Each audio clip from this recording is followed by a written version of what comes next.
Imagine standing at an airport gate with a ticket in your hand. The destination looks exciting. The person beside you is smiling. You have already told your friends that this trip is going to change your life. But just before boarding, you notice something important. The name on the ticket is not yours. The gate number is wrong, and the plane is heading somewhere you never intended to go. That is how some relationships feel. They look promising. They feel intense. They may even begin with words like, "I prayed for you," or "I think we were meant to meet." But over time, the relationship starts carrying you away from your values, your peace, your identity, and the kind of life you actually want to build. So how do you know when a relationship is not right for you? And for those who believe in God, how do you recognize when you may be forcing something that God never asked you to carry? This video is not about pretending we can read God's private plans. It is not about calling every difficult person evil or treating every disagreement as a spiritual warning. Relationships require patience, maturity, forgiveness, and work. But there is a difference between a relationship that stretches you and one that slowly destroys you. Here are 7 signs that person may not have been sent to build a healthy future with you. Sign number 1. The relationship consistently pulls you away from your core values. A healthy relationship does not require you to become a stranger to yourself. You may compromise on where to eat, what film to watch, or whose family you visit during the holidays. But you should not have to compromise your character, your convictions, or the principles that shape your life. Maybe you used to value honesty, but now you are constantly covering for their lies. Maybe faith was once important to you, but now you avoid anything spiritual because they mock it. Maybe you believed in sexual boundaries, but they keep pressuring you until saying no feels harder than giving in. Maybe you worked hard to become emotionally healthy, but this relationship keeps pulling you back into chaos. There is ancient wisdom behind the phrase, unequally yoked. A yoke joined 2 animals so they could pull in the same direction. If one animal moved left while the other kept pulling right, both became exhausted. That is what happens when 2 people are deeply connected but committed to completely different directions. This does not mean you must agree on every topic. It means your deepest values should be able to live in the same house without constantly fighting for survival. Think about someone who says, "I support your beliefs," but becomes irritated whenever those beliefs affect an actual decision. They support your values, as long as those values cost them nothing. But when your boundaries become inconvenient, they pressure you to abandon them. The right person may challenge your opinions, but they should not repeatedly ask you to betray your conscience. Sign number 2. Confusion has become the normal atmosphere of the relationship. Every relationship has confusing moments. People communicate badly. Feelings change. Stress affects behavior. But if you are constantly asking, "What are we? Do they actually care? Why are they warm today and cold tomorrow?" Or, "Why do I always feel like I'm about to lose them?" then the confusion may be telling you something. Some people keep others emotionally trapped by giving just enough affection to create hope, then withdrawing it to create fear. They reply quickly for 3 days, disappear for 2, return with a beautiful apology, become affectionate again, and then repeat the cycle. You become addicted to relief. You are not enjoying love. You are recovering from uncertainty. Healthy love can still be imperfect, but it should become clearer with time. You should know where you stand. You should know whether the person is serious. You should not need to decode every message like it is a secret document. There is an old line of wisdom that says God is not the author of confusion. Even outside a faith context, the principle is useful. What is healthy may be difficult, but it should not require constant emotional detective work. Think about a person who talks about marriage whenever they fear losing you, but refuses commitment whenever you ask for clarity. They know exactly which words keep you attached, but they avoid the actions that would make those words meaningful. Confusion is sometimes not a communication problem. Sometimes confusion is the strategy. Sign number 3. They repeatedly disrespect your boundaries. A boundary is not a punishment. It is a clear statement about what you will and will not participate in. You may say, I am not comfortable with being shouted at, or I do not want our private issues posted online, or I am not ready for a sexual relationship, or please do not insult my family when we disagree. A healthy person may not understand every boundary immediately, but they will care that it matters to you. An unhealthy person treats your boundary like a challenge. They may tease you for it. They may call you immature, too religious, too sensitive, too difficult, or too damaged. They may say, "If you really loved me, you would do this." That sentence is not love. It is pressure wearing the costume of love. Here is the truth. Someone who only respects you when you say yes does not respect you. They respect access. And here is something worth remembering. Love does not prove itself by how much it can take from you, but by how carefully it handles what you are afraid to lose. Your body, your peace, your dignity, your time, and your future are not small things. Anyone who treats your limits as obstacles to overcome is showing you how they may treat your needs in marriage. Welcome back to Covenant Talks, family. Whether you come from a strong faith background or you are simply trying to make wiser relationship decisions, this channel is about helping you recognize what love should build and what it should never be allowed to destroy. Sign number 4.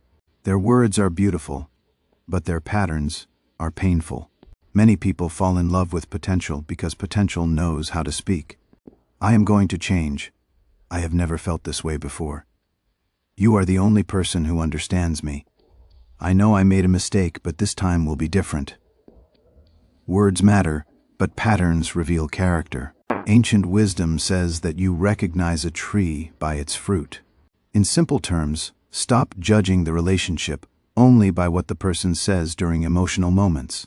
Look at what their life repeatedly produces.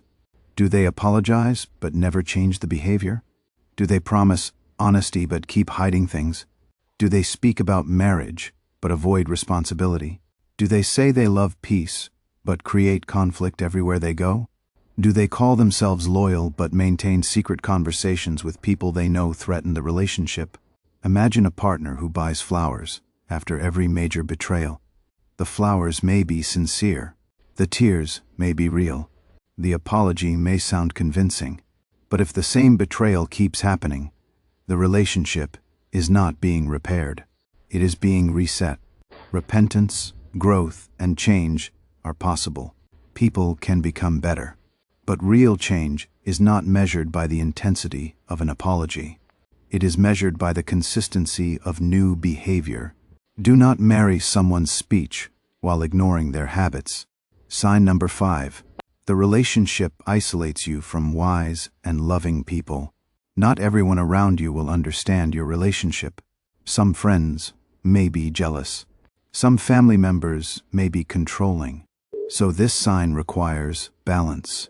But pay attention when a partner steadily separates you from everyone who might help you see clearly. They may say your friends are a bad influence. Then they say your sister is against them. Then they say your parents never respected you. Then they say your mentor is too judgmental. Eventually, the only person whose opinion feels safe is theirs. Isolation gives unhealthy people more control because there are fewer voices challenging the story they are telling you. A healthy partner does not need to own your entire support system. They should want you to have trustworthy people around you. They may disagree with those people, but they should not demand that you cut off everyone who asks difficult questions. Think about someone who becomes angry whenever you discuss the relationship with a mature friend. They say, "Our business should stay private." Privacy can be healthy, but secrecy protects unhealthy patterns. If a relationship can only survive when nobody else knows what is happening, that relationship may not be safe. Sign number 6. You are always carrying the relationship alone. Every relationship goes through seasons when one person carries more. Illness, grief, job loss, family pressure, and mental exhaustion can make balance difficult for a time.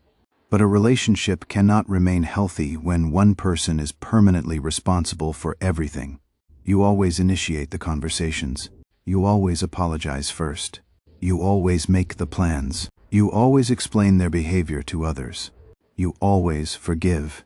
You always wait. You always pray. You always hope. Meanwhile, they enjoy the benefits of the relationship without accepting the responsibility of building it. Love requires two people who are willing to move toward each other. One person cannot create mutuality. One person cannot communicate for two. One person cannot heal what the other person refuses to acknowledge. Imagine two people trying to row a boat. One person is rowing with all their strength, while the other sits still, complains about the speed, and occasionally drills holes in the bottom. The harder the first person works, the more exhausted they become. But the boat still sinks. That is not a lack of effort. That is a lack of partnership. Think about someone who says, "I do not want to lose you," but refuses counseling, accountability, honest conversation, or any practical change. They want you to stay, but they do not want to become someone safe to stay with. You should not have to audition every day for a role they already promised to honor. Sign number 7. You are losing peace, identity, and emotional safety. This does not mean the right relationship will never cause stress. Honest love will confront you. Commitment will expose selfishness. Marriage will require growth. But there is a difference between healthy discomfort and emotional danger. Healthy discomfort says, "This conversation is difficult, but I am safe enough to tell the truth." Emotional danger says, "If I tell the truth, I may be punished, abandoned, humiliated, threatened, or harmed." Pay attention to what the relationship is doing to your nervous system and your sense of self. Are you constantly anxious before seeing them? Do you rehearse every sentence because you fear their reaction? Have you stopped expressing your opinions? Do you feel smaller, more ashamed, more confused, and more dependent than you did before? Have you become someone who lies, checks phones, begs for affection, or accepts behavior you once said you never would? Sometimes people call this fighting for love. But love should not require you to disappear. An old proverb says, "Above all else, guard your heart, for everything you do flows from it." Guarding your heart does not mean building walls around it. It means refusing to hand your inner life to someone who repeatedly handles it carelessly. Imagine someone who used to be confident and connected, but after 2 years in a relationship, they no longer trust their own judgment. Every concern is dismissed. Every emotion is called dramatic. Every memory is questioned. They are not simply unhappy. They are becoming detached from themselves. If there is physical violence, sexual coercion, stalking, threats, or serious emotional abuse, this is not a situation to solve with more patience. Seek help from trusted people and qualified local services, and prioritize your safety. Now let us make this practical. First, stop asking only how you feel about the person, and start asking what the relationship produces. Feelings can be powerful, but they are not always accurate. Ask yourself, who am I becoming here? Am I more honest or more secretive? More peaceful or more anxious? More responsible or more chaotic? More connected or more isolated? Second, write down the patterns. Do not rely only on the latest apology or the latest good weekend. Write down what has happened over the last 3 to 6 months. Patterns become easier to see when they are no longer competing with emotion. Third, invite wise outside perspective. Speak with someone mature, balanced, and trustworthy. Not someone who automatically tells you to leave, and not someone who pressures you to stay at any cost. Choose someone who cares about truth, safety, responsibility, and your long-term well-being. And before you make a final decision, ask one hard question. If nothing about this person changed, would I still choose this relationship 5 years from now? Do not answer based on potential. Answer based on the person standing in front of you today. The 7 signs are these. The relationship pulls you away from your values. Confusion becomes normal. Your boundaries are repeatedly disrespected. Their words and patterns do not match. They isolate you from wise people. You carry the relationship alone, and you are losing peace, identity, or emotional safety.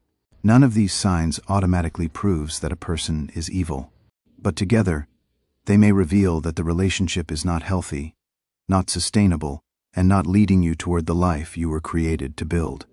Sometimes the most painful truth is not that you were unlovable. It is that you kept trying to turn an unsafe connection into a secure one. And sometimes, letting go is not giving up on love. It is finally refusing to call pain by love's name. If this helped you, like, share, and subscribe to Covenant Talks. Comment below and let me know your thoughts.